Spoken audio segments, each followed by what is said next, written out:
What's up guys, welcome to Vintage Genetics, where it is all about classic bodybuilding.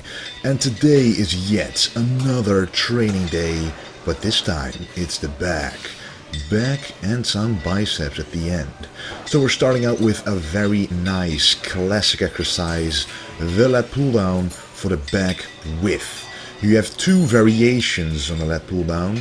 You can pull the bar back your neck, like I'm doing right here, or you can pull down in front of your body to your chest. I noticed that when you put it to your chest, you lean back more and it starts to become a little different than this one. And with this one, I feel you can contract your traps a little more and you can stretch your lats out to the maximum, so that's why I like it. But the one in the front is very good as well for lat thickness development and width. And as you see right here, I'm doing some pause reps, squeezing at the bottom, and the moment that I feel that I cannot really hold on anymore, I start to do a lot of reps until pretty much failure, which I'm probably going to do right now. Yeah, these are some burning out reps to make sure that that exercise is brutally executed. And then a lat pull down on the front, but look at my body, it is turned around 180 degrees. The reason why I'm doing this is because now your body, at least my body, is under a different angle compared to the lat pull down turned around. And also you cannot cheat with your legs or your stomach or your abs, because there's nothing to hold on to. If you weigh heavy enough, you can do pretty heavy on this one. But normally you have these pads holding you down, but this time there's nothing. So the only power you can possibly exert is from your lats. If you cheat, you basically pull yourself up, so the momentum is gone as well. And the stretch and the angle is simply different because right now the lat pull down is right on top of me, and normally it would be a little bit to the front. So this is a very different exercise and a very nice one to combine both, because then you hit the muscles from different angles, which is what bodybuilding is all about. And then we move on to a nice classic unilateral exercise, the Dumbbell Row. Unilateral indeed, because you want to be focusing on one part of your back this time. So we did two compound exercises for the entire back, but the Dumbbell Row is more for one side of the back at a time, and it is a good for thickness. So when doing lat pull downs and pull down exercises, it's mostly for the width. So you have to do dumbbell rows or rows in general for the thickness of the back. And I also have my bench slightly different than some people would. Some people would do it on a flat bench, but I like to do it a little bit incline. And I honestly had some inspiration from Chris Bumstead's YouTube video. Check him out if you haven't, by the way. He's a good classic bodybuilder. But he did his exercise like this, and I was going to try it out, and I tried it out a few times, and I must say that I like this one more. I'm pretty tall, so when the bench is flat, it's very difficult to stretch all the way down. Because if you look closely, I emphasize the stretch a little more than the contraction. Obviously the contraction is very important during any rows, because as you can see I am contracting the back, but the stretch is a vital part for making the back bigger, which is why I'm always emphasizing the stretch during most exercises. So again, with the dumbbell row, I put the bench in the incline so I can stretch down a little deeper, and I like the angle that my body is in more as well. I'm wearing a belt right here because with the dumbbell row, and just think about Ronnie Coleman doing very heavy dumbbell rows, I thought with like 250 pounds, what you do is not only train your back but also your obliques and your abs in a bad way, because you will actually make them thicker if you do dumbbell rows very heavy consistently. That's why I'm wearing a belt, to prevent that from happening. Now this exercise is a wide grip seated row instead of the narrow grip seated row that I usually do. The big difference to me is that it basically targets an entirely different part of your back. This exercise is for the middle back, and the range of motion therefore is a little shorter than the seated row with the narrow grip, because that one is for the lower back. Then you can round your back a little more safely, however, if you have experience. But then you can stretch down a lot more than this one. I do stretch my back, but not nearly as much as I usually do, because if I do it now with the weight pulling higher than the regular seated row, I might hurt my lower back. So I still get a maximum stretch of the back, but I don't really overdo it by also stretching the lower back too much. Hence why I'm wearing a belt once again to keep my lower back in check. The last thing I need right now is an injury in the lower back. And I also like to do this generally when I'm doing back intensive exercises. I put a belt on, usually with the heavier weights, but I have found that using it with the lighter weights also adds some extra support.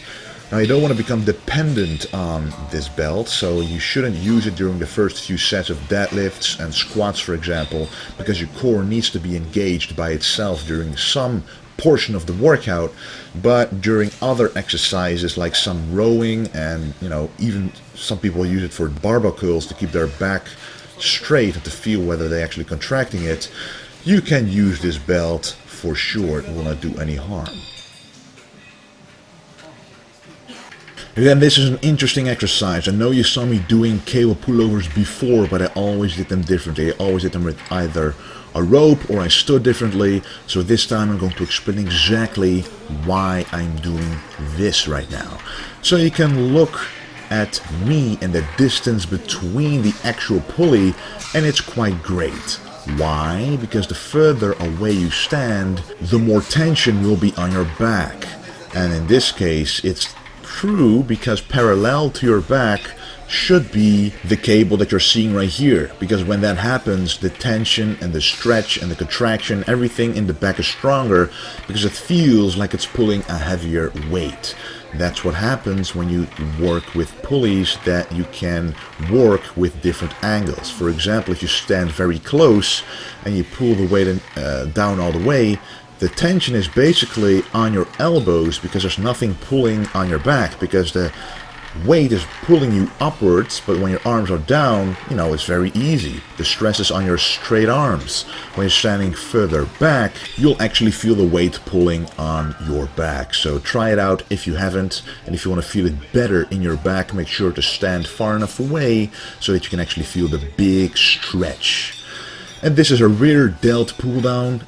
Quite a rare exercise because I don't really see anybody else doing it. There's of course a lot of variations on different machines, but I like this one quite a lot because it is on the good old lat pull down using the exact same equipment for a different muscle. Because right here we are trying to isolate the rear delts. Of course the back is helping a little bit, but if you look closely at my rear delts, they are being engaged by this exercise.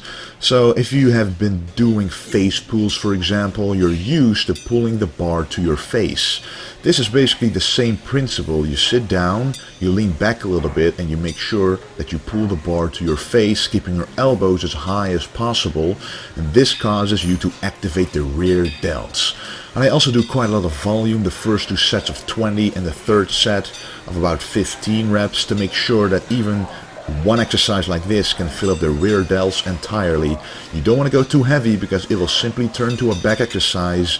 Make sure to do lots of volume with a moderate weight to activate those small rear delts and grow them into oaks. And this is a close grip machine curl. The close grip ensures that I target the outer head just a little more of the biceps, and the preacher curl keeps the tension on my biceps at all times. When I'm going all the way up, the tension is right there, and even when going all the way down, it is still pulling on my biceps.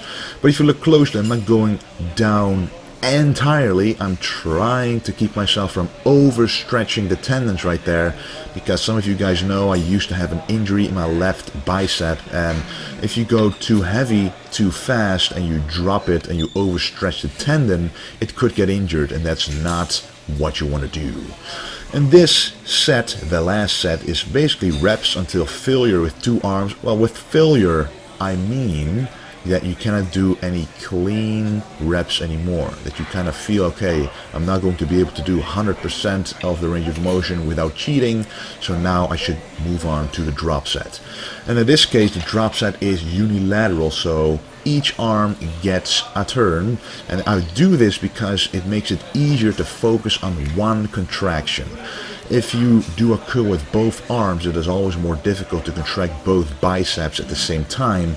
But if you do it with one arm, you can finish each arm off completely until the very last rep. Now remember, you ought to start out with your weaker arm, your weaker muscle group. A lot of people come to me and ask me, how do I fix one arm that's smaller than the other? What you have to do is make the weaker arm work harder without actually making a disbalance between the work effort between two arms. So every single set that is not to failure, you keep the same for both arms, but the last set where it is to failure, make sure to go to failure first with your weak arm, and then match the reps with your stronger arm. This way, your stronger arm doesn't overpower your weaker arm and doesn't create a disbalance between both arms, because they're both still doing almost the same amount of reps, but the weaker arm would be doing more effort to achieve those reps compared to the strong arm.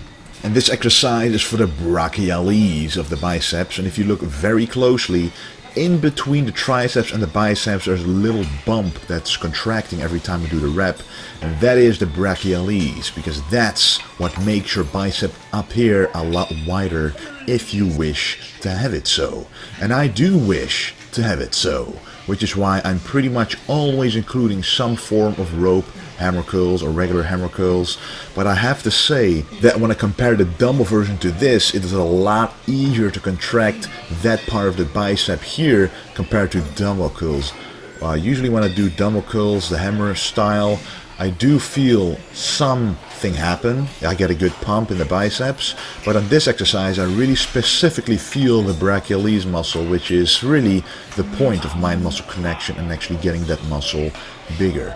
Right here I was doing a heavy set until maximum, then a few forced reps, then going to a drop set, which is finished right now, again some forced reps, and then I'm having a lighter weight, so 2 drop sets, pretty much until failure, until my form is starting to decompose, and then an isometric contraction, someone pulling down on the weight and you have to pull it up, and this causes an enormous pump in the biceps that you've never experienced before.